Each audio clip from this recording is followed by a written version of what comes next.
What's going on, everybody? Happy championship weekend. We are finally here, down to the final four, and about to find out who the final two are that will be playing in the Super Bowl this year. So we have the Seahawks and the Rams and the Patriots and the Broncos. And let it be known that it is Saturday, and I still don't really have a good idea who I am picking. I'm going to go with my gut and just pick that way because these matchups just seem so difficult. So I'm going to start in reverse order. The first game tomorrow is the Broncos and the Patriots, with the Broncos hosting, of course, as they are the number one seed in the AFC. The number one seed in the NFC, the Seattle Seahawks, are hosting the LA Rams, and I will begin talking about that game because I'm definitely more excited to watch that one. Both starting quarterbacks are, coming in, I'd say, relatively hot. I mean, Darnold's been doing his thing, and Stafford's coming off an MVP season where he probably will be named the league MVP. I want to take a look at the first two matchups that these guys had. First, the box scores can tell you something when you look. The first matchup, the Rams ended up winning 21-19. And you can look at this both ways because Sam Darnold went 29 for 44 with 4 interceptions. Now, obviously, that tells me, well, the Rams have his number. I mean, he threw 4 picks against the Rams defense. Yeah, that's bad. But on the other hand, he threw 4 picks, and the Seahawks only lost by 2. So kind of hard to figure that one out. On the Rams side of the football, Stafford went 15 for 28, 130 yards and 2 touchdowns. The Rams were at home for this one.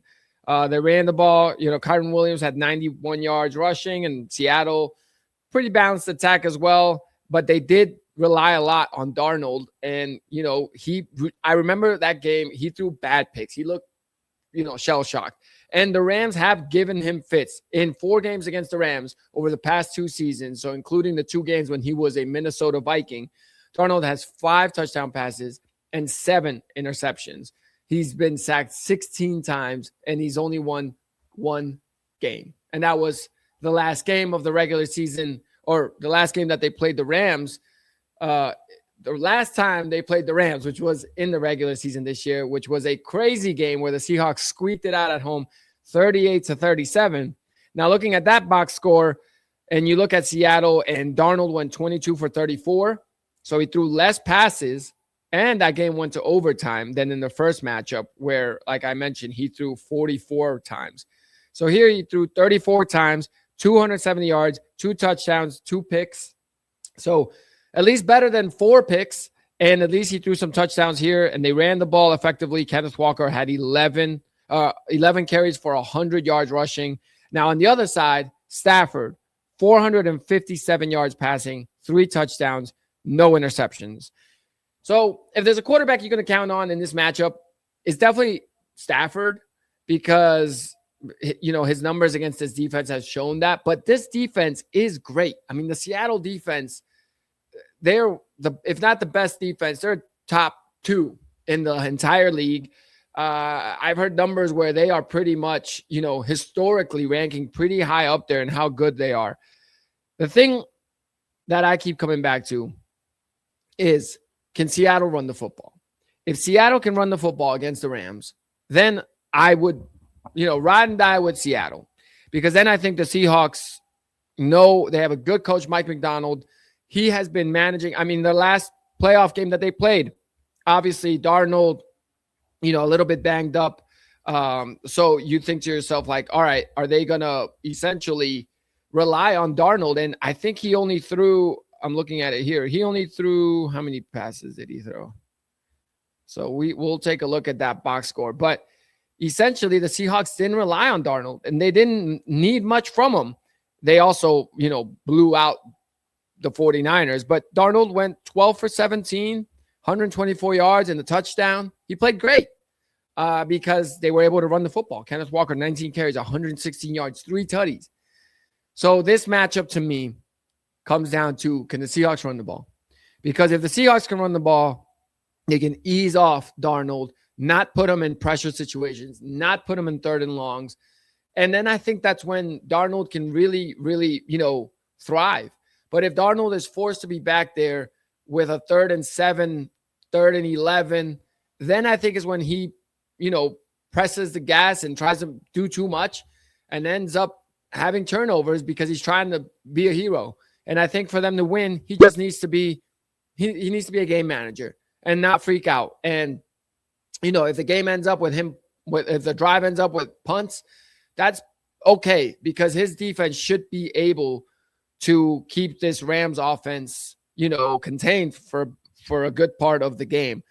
But I do think, this is the but, Sean McVay is arguably a top 5 coach in the league. I mean, easily, I would say, but some would argue against it.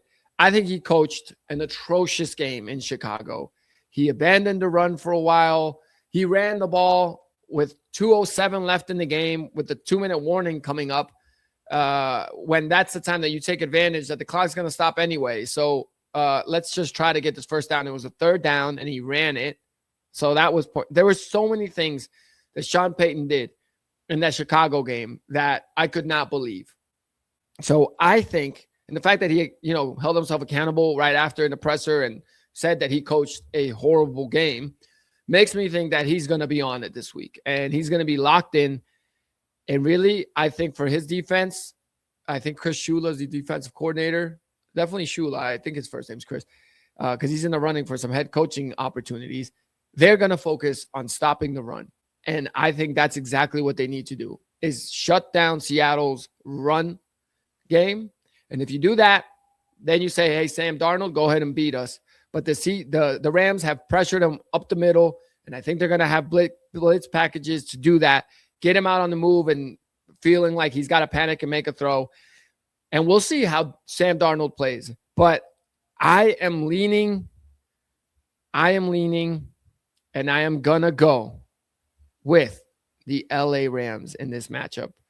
I just think that, Seattle's favored by 2.5 right now. I think the Rams, forget, a lot of people talk about, well, Stafford wins the Super Bowl. That's, he locks himself in the Hall of Fame, and, McVay as well. But it's not, I don't think that's even a reason. I don't think none of these guys really are thinking about this one game at a time, especially at this point of the year where you're like, there's nothing about Hall of Fame if we don't win this game. We got to win this game. So this is all that matters.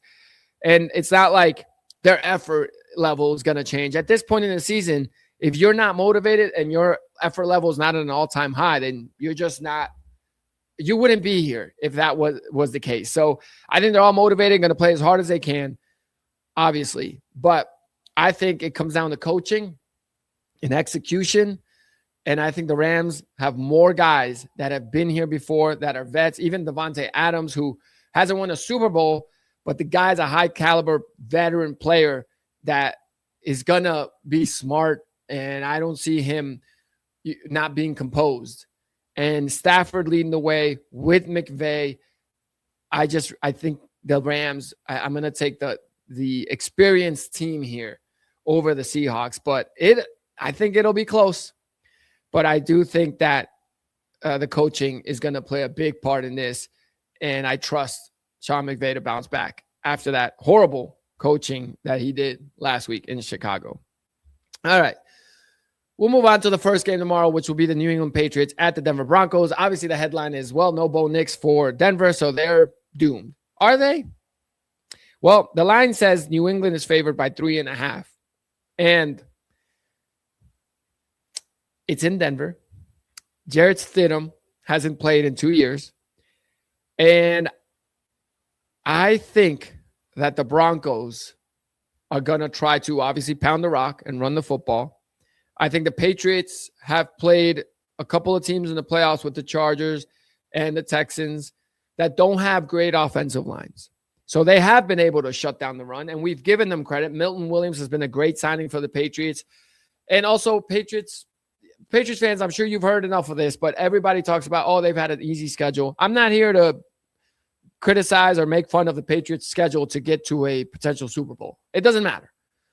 Your schedule is your schedule. As long as you win, that's all that will matter, no matter who you played, right? But I do think that you have to look at the opponent's strengths and weaknesses. Now, Denver has a pretty damn good offensive line. Houston and the LA Chargers, the Chargers because of injuries, Houston because they just haven't had a good offensive line, that they haven't been great. So they haven't been able to run the football. So what that's allowed is the Patriots defense to be able to get turnovers, and essentially their passing defense has shined because it's kind of made the way they've been able to stop the run has made the offenses one-dimensional. You saw with CJ Stroud, there was nothing. I mean, they couldn't run the football, and then he couldn't pass the football. He threw 4 interceptions in the first half. I think this will be a different story with Denver. I think Sean Payton is going to find a way to get the Denver Broncos running game going, and that will open things up for Jarrett Stidham to, so long as he's smart with the football, make some plays, find the open guys, and I'm sure there'll be some creativity from the Broncos. Now, on the other side of the ball, the defense for the Broncos is a good one. They're not great. They're not like the Houston Texans defense. But if you remember against the Houston Texans defense, the Pats offense didn't look lights out either. I mean, they had 3 great touchdown drives, but there was a time there where they were just stalling on offense. And so I think there'll be more of that here with Denver, specifically because Denver has a great pass rush, and the New England offense has a weak offensive line. So even if New England puts up 21 to 24 points, I think because the Broncos will be able to run the football, I think that they'll be able to put up 21 or 24 points as well. So the way I see it is it's going to be a close game. I don't see a way in which, Stidham comes out and it's just terrible. I really don't. I think he'll be fine. Remember, Drake May is in his second season. I mean, he's been great under the lights. He's looked, every bit part like a franchise quarterback in the regular season. But in the playoffs, he hasn't been lights out, okay? And it's okay because it's his second year. But young quarterbacks like Drake May, like Caleb this year, this is all new to them. And sometimes you need that experience. And I think the Broncos, again, defense wins championships. And I know that they have their backup quarterback. But Bo Nix would have also been making this is his first postseason as well, right? And did he look great in the last game against Buffalo? He didn't look great, but he looked all right. So I think if Bo Nix was playing in this game, I think the Broncos would be favored. And so I'm assuming that's accounting for Bo Nix being all right. And so why can't Jarrett Stidham be all right? Again, the New England defense, I don't think has as crazy of a pass rush. And I think Sean Payton will be able to get the run game going, which will open things up. I am taking the Denver Broncos. So yes, I am taking both underdogs this weekend, believe it or not. I think it's going to be a Broncos-Rams Super Bowl, and we will see how that turns out. But those are my picks. Like I said, I didn't have this pre-planned. I went through the box score. I went through some stats. I looked at the matchups. I looked at the lines, and I just gave you my gut instinct. Broncos with Jarrett Stidham to the Super Bowl to take on Matthew Stafford, who, in my opinion, will be announced as the league MVP, and Puka Nacua, Devontae Adams, and we'll have a Sean versus Sean Payton, Sean McVay Super Bowl matchup in San Francisco. That's the way I see it. Hopefully I get at least one of them right, because honestly, I don't feel very confident, but that's what my gut's telling me. We'll see if I'm right. Let me know what you guys think in the comments. But either way, 2 exciting games of football. If you're out in the snowy, cold, freezing temperatures on the East Coast, be safe, enjoy the football games, and have a great weekend. I'll talk to you all on the next one.